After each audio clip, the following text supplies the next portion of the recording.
The Enneagram instincts describe the most basic ways we function in our daily life. The pattern normally goes that we operate out of one primary instinct, then our secondary instinct really just serves the first, and the last instinct is usually repressed due to some formative experience we had growing up. So the three instincts are the self-preservation instinct, the social instinct, and the sexual instinct. These instincts lay on top of our personalities, so it's really important to know your primary instinct because everything about your Enneagram type is going to be filtered through your instinct. All right, with that bit of context, let's start out by describing type 2 helpers that have a dominant self-preservation instinct. The self-preservation instinct is all about our physical or material well-being. So when an average type 2 is driven by their self-preservation instinct, they tend to sacrifice their physical well-being in the service of others. The helper's core desire is to serve and feel needed by others, and this is often at the expense of what they themselves need. So if the 2's primary instinct is self-preservation, then their tendency will be to neglect their physical health, finances, and overall quality of their material possessions. Subconsciously, self-preservation 2s tend to resent that no one is taking care of them the way that they're taking care of other people. Many self-preservation 2s struggle with their weight because food or drink is how they reward themselves for the ways they sacrifice their needs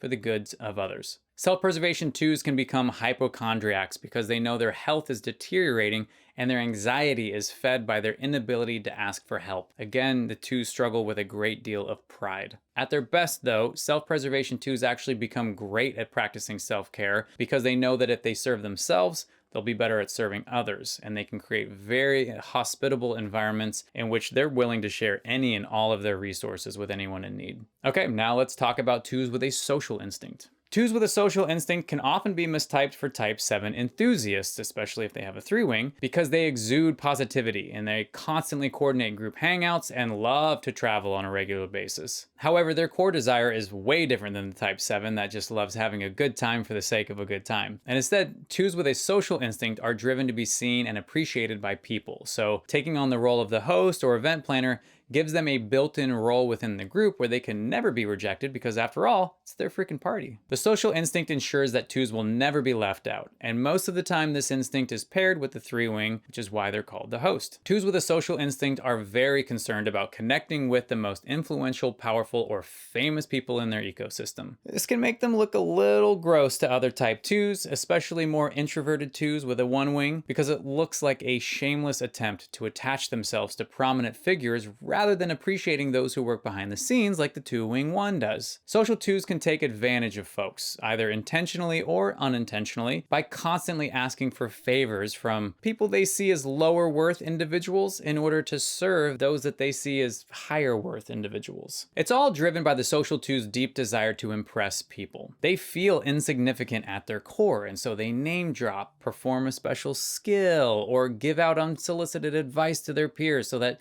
people will be wowed by all that the 2 knows or has accomplished or is connected to. The big problem with this behavior is that most people see right through it. And the more that type 2s keep toxic people around them just because they're rich or famous or attractive, the more everyone else slowly starts to back away from the 2, and eventually they manifest their core fear of being rejected by their community. On the bright side though, when social 2s are healthy, they are masters at staying connected to people they've met, and they are tireless in their pursuit of true and vibrant community. Okay, that's the type 2 with the social instinct. Last up is a 2 with a sexual instinct. 2s with a sexual instinct are what the Enneagram Institute calls true intimacy junkies. They want intimacy with you on a physical, mental, emotional, and even a spiritual level. Sexual 2s take what social 2s do with groups, and instead they focus it on 1 or 2 key individuals. They idolize the people they choose and make that relationship responsible for all their self-worth. This makes sexual 2s very prone to jealousy and clinginess. It also makes them neglect their own sexual identity in order to satisfy the people that they love. Sexual 2s can have a really hard time receiving sexual pleasure because it feels so overtly selfish. On the flip side, they give sexual pleasure not out of a sense of true love, but